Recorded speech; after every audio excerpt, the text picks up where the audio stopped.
Everybody my self Puneet Sharma and welcome to PK tutorial. Students, अगर आपने मेरे इस चैनल को सब्सक्राइब नहीं किया है प्लीज़ सब्सक्राइब कीजिए। अगर वीडियो पसंद आएगी तो लाइक और शेयर कीजिए ताकि जितने भी मैं वीडियोस बनाऊं वो आप तक पहुंच सकें और आप उन वीडियोस का जो है बेनिफिट उठा सको। तो स्टूडेंट्स, आज का हमारा टॉपिक है फिज़िकल फीचर्स ऑफ इंडिया। तो स्टूडेंट्स, स्टार्ट करते हैं हम आज का topic. Introduction. India is a vast country with varied land forms. India has all major physical features of the earth, that is mountains, plains, deserts, plateaus and islands. कि India एक बहुत ही बड़ी country है जहाँ पे डिफरेंट लैंड फॉर्म्स पाए जाते हैं और इंडिया में जो फिजिकल फीचर्स जो हैं वो डिफरेंट अर्थ की अगर देखा जाए तो बहुत सारे डिफरेंट फीचर्स हैं, जैसे कि माउंटेन्स हो गए, प्लेन एरिया हो गया, डेजर्ट्स हो गए, प्लेट्यूज हो गए, आइलैंड्स हो गए। बहुत ही कम कंट्रीज ऐसी हैं जहाँ पे डिफरेंट फीचर्स पाए जाते हैं। In India, the soil color varies from place to place as it is formed from different types of rocks. India is a large landmass formed during different geological periods. कि India में देखा जाए तो different soils पाई जाती हैं, different places में different soil colour है और इंडिया का जो लैंड मास है बहुत ही ज़्यादा है और जो डिफरेंट जियोलॉजिकल पीरियड में बना है। The Himalayas and the northern plains are the most recent landforms. The whole mountain system of Himalaya represents a very youthful topography with high peaks, deep valleys and fast flowing rivers. अगर हम बात करते हैं हिमालयाज और northern plains की, वो क्या है, अभी रिसेंटली बने मतलब कि लाखों साल ही हुए उनको बने हुए, कुछ मिलियन ईयर्स हुए हैं बने हुए। अगर हम विंध्यन रेंजेस के बारे में बात करें तो वो हिमालयाज और नॉर्दर्न प्लेन्स के मुकाबले में ज़्यादा पुरानी हैं। और हिमालयाज और नॉर्दर्न प्लेन्स की बात करें जहाँ पे डिफरेंट वैलीज पाई जाती हैं और जो मैक्सिमम जो फास्ट फ्लोइंग रिवर्स हैं वो कि हिमालयाज और नॉर्दर्न प्लेन्स में ही हमको देखने को मिलती हैं। The northern plains are formed of alluvial deposits. The peninsular plateau is composed of igneous and metamorphic rocks with gentle rising hills and wide valleys. अब जो नॉर्दर्न प्लेन्स जो है हमारे वो किससे बने हुए हैं? एलुवियल डिपॉजिट, मतलब कि वहाँ पे एलुवियल सॉइल है। और जो पेनिनसुलर प्लेट्यू, क्योंकि इंडिया एक पेनिनसुलर प्लेट्यू है तो वो किससे बना हुआ है? इग्निशियस एंड मेटामॉर्फिक रॉक से बना है, जहाँ पे छोटी छोटी हिल्स जो है पाई जाती हैं और डिफरेंट वैलीज भी यहाँ पे हैं। तो स्टूडेंट, हम स्टार्ट करते हैं मेजर फिजियोग्राफिक डिविजन्स। तो इंडिया की जो फिजिकल फीचर जो है वो कि डिफरेंट फिजियोग्राफिक डिविजन्स में उसको बांटा गया है, जैसे कि the Himalayan mountains, the northern plains, the peninsular plateau, the Indian desert, the coastal plains and the islands. मतलब कि 6 फिजियोग्राफिक डिविजन्स में हमने पूरी होल इंडिया को जो है डिवाइड किया है। तो स्टार्ट करते हैं हम सबसे पहले द हिमालयन माउंटेन्स के साथ। The Himalayas are young fold mountains which are the loftiest and one of the most rugged mountain barriers of the world. अगर हिमालयाज की बात करें, जैसे हमने पहले बात की थी कि हिमालयाज और नॉर्दर्न प्लेन्स की कि वो क्या है, अभी रिसेंटली लैंड फॉर्म्स ही वो हैं, कुछ मिलियन ईयर्स ही हो रहे हैं उनको बने हुए विंध्य रेंजेस के मुकाबले में। तो लॉफेस्ट माउंटेन है हिमालयन माउंटेन्स, एक ऐसा माउंटेन है जो पे जो है 12 मंथ्स जो है स्नोफॉल रहता है, 12 मंथ्स जो है वहाँ पे स्नो रहती है और एक बैरियर का काम भी करता है हिमालयन माउंटेन्स वर्ल्ड में। This mountain ranges run in a west east direction from the Indus to the Brahmaputra. और जो हिमालयन माउंटेन्स जो हैं वो वेस्ट से ईस्ट डायरेक्शन की तरफ है, जो कि इंडस से लेके ब्रह्मपुत्रा तक फैली हुई है। They form an arc which covers a distance of about 2400 kilometre. Their width varies from 400 km in Kashmir to 150 km in Arunachal Pradesh. The altitudinal variation are greater in the eastern half than those in the western half. The Himalayas have 3 parallel ranges in the longitudinal extent namely. अब जो हमने पढ़ा है इसको समझाता हूँ मैं आपको with the help of diagram. जो हिमालयन रेंजेस है वो वेस्ट से ईस्ट की तरफ फैली हुई हैं और नियर अबाउट कितना 2400 किलोमीटर, मतलब कि वेस्ट से अगर हम ईस्ट की तरफ जो आर्क बन रही है तो इसका जो डिस्टेंस है वो है 2400 किलोमीटर और इसकी विड्थ जो है वो कश्मीर में देखा जाए तो वो है 400 किलोमीटर के रिलेटेड। और अरुणाचल प्रदेश में इसकी विड्थ जो है हिमालयन माउंटेन्स की वो रह जाती है 150 किलोमीटर्स। अगर हम ईस्टर्न हाफ की बात करते हैं, मतलब कि यहाँ से जो यहाँ का पोर्शन है, यहाँ से लेके यहाँ तक का पोर्शन, तो उसका जो आल्टीट्यूड जो है वो ज़्यादा रहता है as compare to western half के मुकाबले में। अब हिमालयस को 3 हिस्सों में डिवाइड किया गया है। कौन कौन से हैं वो? फर्स्ट है ग्रेट और इनर हिमालयस। अब ग्रेट और इनर हिमालयस क्या है? The northern most range is known as the great और inner Himalayas or the Himadri. जो नॉर्दर्न मोस्ट रेंज है जो हिमालय की, उसको ग्रेट या फिर इनर हिमालय बोलते हैं, या फिर उसको हिमाद्री बोला जाता है, इसलिए क्योंकि उसमें 12 मंथ्स जो है वो स्नो रहता है। It is the highest mountain range with average height 6000 meters. It contains all prominent Himalayan peaks. The core of this part of Himalayas is composed of granite. It is perennial snow bound and a number of glaciers descend from this range. जो north की तरफ जो Himalayan ranges रहती हैं, जो मतलब कि जो टोटल देखा जाए तो जो ये वाली नॉर्दर्न की तरफ जो रहती हैं, इसको ग्रेटर हिमालय या फिर इनर हिमालय बोला जाता है, या फिर हिमाद्री भी बोला जाता है। इन रेंजेस की जो माउंट एवरेस्ट जो है यहाँ पे जो हाईएस्ट पीक्स हैं, उनकी जो एवरेज हाइट रहती है वो रहती है नियर अबाउट 6000 मीटर्स रहती है। और जो बड़ी बड़ी हिमालयन माउंटेन्स हैं जैसे कि माउंट एवरेस्ट है, कंचनजंगा है, मकालू है, ठीक है, फिर उसको नांगा पर्वत है, अनुपमा है, नंदा देवी है, ये सारी की सारी जो हैं वो किस में आती हैं? ग्रेटर हिमालय में आती हैं, यहाँ पे हिमाद्री में आती हैं। और इन रेंजेस में जो कि ग्रेटर हिमालय के रेंजेस हैं, यहाँ पे 12 महीने बर्फ़ रहती है, और ये किससे बने हुए हैं? ग्रेनाइट से बने हुए हैं। फिर उसके बाद आता है सेकंड आपका मिडल हिमालय और Himachal. The range lying to the south of Himadri all and also known as lesser Himalayas. कि मिडल हिमालय या फिर हिमाचल जिसको बोलते हैं, वो कहाँ पे रहती है? वो पड़ती है आपकी जो ग्रेट हिमालय उसके साउथ में पड़ती है, जिसको हम लेसर हिमालय भी बोलते हैं। The altitude varies between 3700 and 4500 metres and the average width is of 50 kilometre. जो आल्टीट्यूड है, जो हाइट है उसकी, वो नियर अबाउट 3700 4500 के बीच में रहती, मीटर्स के बीच में रहती है। It includes ranges like Pir Panjal, Dhauladhar and Mahabharat. The range consist of the famous valley of Kashmir, the Kangra and Kullu valley in Himachal Pradesh.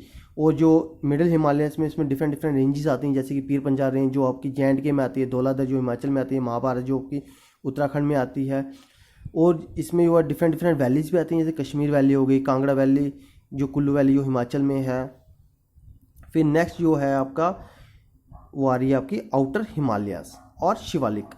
They extend over width of 10 to 50 kilometre and have an altitude varying between 900 and 1100 metres. जो शिवालिक जो ranges जो हैं, ये कम height के mountains हैं, कम height के peaks हैं, उनकी ऑल्टीट्यूड कितना रहता है? नियर अबाउट 900 से लेके 1100 मीटर्स के बीच में।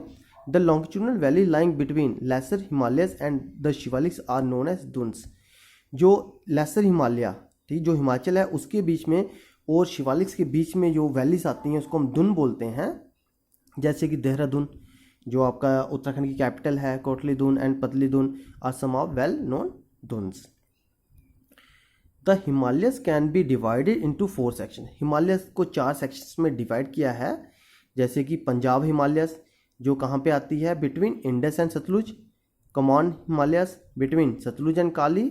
Nepal Himalayas between Kali and Teesta. और असम हिमालय बिटवीन तीस्ता एंड दिहांग। ये सारे रिवर्स के नाम हैं।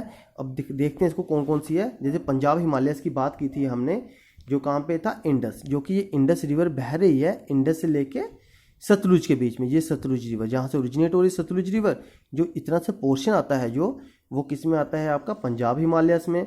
फिर सतलुज से लेके काली रिवर तक, ये काली रिवर आ रही है, तो सतलुज रिवर से काली रिवर के बीच का जो एरिया है इसको कमान हिल्स हिमालयस बोलते हैं। फिर काली रिवर से लेके तीस्ता रिवर जो सिक्किम में है, काली रिवर से लेके तीस्ता रिवर्स के जो बीच का एरिया आता है उसको हम नेपाल हिमालयस बोलते हैं, क्योंकि ये सारा का सारा जो है नेपाल जो है काली और तीस्ता के बीच में ही आ जाता है। और तीस्ता से लेके जो है दिहांग ब्रह्मपुत्रा को ही दिहांग रिवर बोला जाता है। चाइना में इसको तसांग वो रिवर बोला जाता है। जब ये अरुणाचल प्रदेश में आती है इसको दिहांग बोला जाता है, और जब असम में आती है इसको ब्रह्मपुत्रा बोलते हैं। तो तीस्ता से लेके जो दिहांग रिवर के बीच में इसको हम असम हिमालयस बोलते हैं, या फिर इसको हम ईस्टर्न हिमालय भी बोलते हैं। The Brahmaputra marks the eastern most boundary of the Himalayas, they are known as Purvanchal और the eastern Himalayas and mountains. The Purvanchal comprises the Patkai hills, the Naga hills, the Manipur hills and the Mizo hills. और जो ब्रह्मपुत्र का एरिया जो हमारे eastern hills में आता है, eastern most boundary बनती है हमारी इंडिया की, और इसको हम पूर्वांचल हिल्स भी बोलते हैं, जिसमें क्या आता है आपका पटकाई हिल्स आती हैं, नागा हिल्स आती हैं, मिजो हिल्स आती हैं और मणिपुर हिल्स भी आती हैं। अब इंडिया की नेक्स्ट डिवीजन आ रही है the northern plains. It is found by the interplay of the three major river systems, the Indus, the Ganga and the Brahmaputra along with their tributaries. It spread over an area of 7 lakh square kilometer, 2400 kilometer long and 240 kilometer to 320 kilometer broad.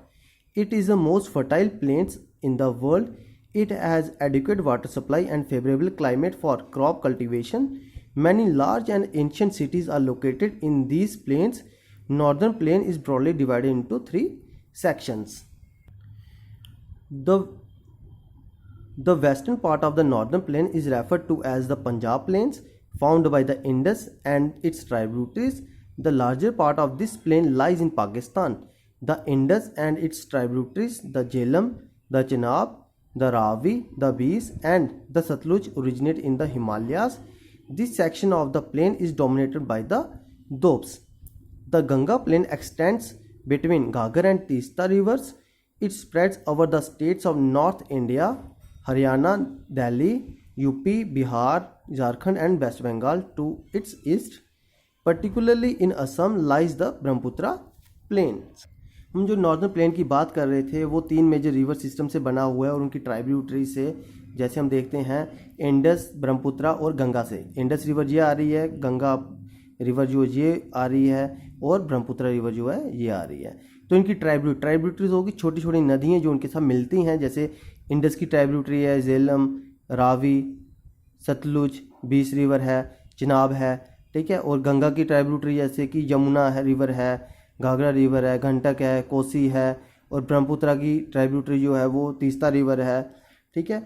तो इन्होंने कितना area cover किया हुआ है, near about 2400 kilometre जो long area cover किया हुआ है लेंथ में, और 240 किलोमीटर जो इन्होंने ब्रॉड एरिया कवर किया हुआ है। 240 से लेके 320 किलोमीटर तक एरिया इन्होंने कवर किया हुआ है। और टोटल एरिया कितना है, 7 लाख स्क्वायर किलोमीटर का एरिया कवर किया हुआ है। और नॉर्दर्न प्लेन, ये जो आपको दिख रहा है नॉर्दर्न प्लेन जो है ये सबसे फर्टाइल प्लेन कहा जाता है दुनिया का, क्योंकि यहाँ पे जो है बहुत ही ज़्यादा जो है अच्छी वाटर सप्लाई रहती है और जो क्लाइमेट भी जो है कल्टीवेशन के लिए अच्छा है, क्रॉप कल्टीवेशन के अच्छा क्लाइमेट पाया जाता है यहाँ पे। और बहुत ही पुरानी एंशिएंट सिटीज़ जो हैं वो नॉर्दर्न प्लेन में ही देखने को मिलती हैं।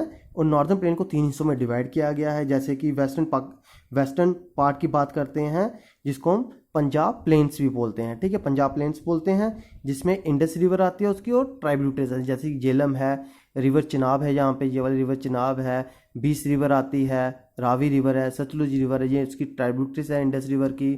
और मैक्सिमम पार्ट जो है पंजाब प्लेन्स का वो कहाँ पे है, वो पाकिस्तान में आता है। ये जो है ग्रीन में शो हो रहा है ये आपका पाकिस्तान है, यहाँ पे शो होता है। और जो नॉर्दर्न प्लेन्स जो हैं, जो आपके पंजाब प्लेन है, इसको हम दोब भी बोलते हैं। दोब का मतलब होता है दोब, DOAB से बना है। DO का मतलब है टू एंड अब का AB का मतलब है वाटर, मतलब कि जहाँ पे 2 नदियाँ मिलती हैं उसको हम दोब बोलते हैं। और जो गंगा प्लेन आता है आपका, जो कि रिवर घाघर से लेके, यहाँ से लेके रिवर तीस्ता तक का जो एरिया है, जिसमें कि आपका हरियाणा आता है, दिल्ली आता है, UP आता है, बिहार, झारखंड, कुछ पार्ट वेस्ट बंगाल का भी आता है। और जो असम जो है वो कहाँ पे लाई करता है, वो ब्रह्मपुत्र प्लेन में लाई करता है। The northern plains can be divided into 4 region. और नॉर्दर्न प्लेन को हम 4 हिस्सों में डिवाइड करते हैं। फर्स्ट है Bhabar. The Bhabar is that narrow belt of the plain which is covered with pebbles and lies along the foothills of the Shivaliks from the Indus to the Teesta. Bhabar क्या है, narrow belt है plane की, जो कहाँ पे है, foot hills of Shivaliks. अगर हम ऐसे देखते हैं मैप में तो यह क्या है, ये शिवालिक रेंजेस हैं जिसके फुट हिल्स, मतलब कि जो कि शिवालिक हिल्स जो जब प्लेन में एंटर होती है, प्लेन के साथ अटैच होती है, जैसे कि ये एरिया बताया हुआ है, ये वाला एरिया, तो ये फुट हिल्स हैं जहाँ पे छोटे छोटे पैबल्स होते हैं, पत्थर होते हैं, तो इस फुट हिल्स में। तो ये एरिया आपका आगे बाबर का एरिया आता है आपका। फिर है Terai, lying next to Bhabar, a wet and marshy area with wildlife and forest. अब जो तराई का एरिया है, बाबर के बाद, शिवालिक हिल्स के जो फुट हिल्स के आगे वो बाबर आते हैं, बाबर के बाद का जो एरिया है इसको हम तराई बोलते हैं, जो कि थोड़ा वेट रहता है और जहाँ पे वाइल्ड लाइफ और फॉरेस्ट एरिया भी देखने को मिलता है हमको। नेक्स्ट है भंगर। अब भंगर क्या है? Bhangar is the older alluvium plain which rises above the sea level, above the level of the flood plains, no water of flood reach here, it is less fertile। कि भंगर क्या है? ओल्डर एल्वियम, मतलब कि जहाँ पे पुरानी एल्वियम सॉइल होती है उसको हम बोलते हैं भंगर।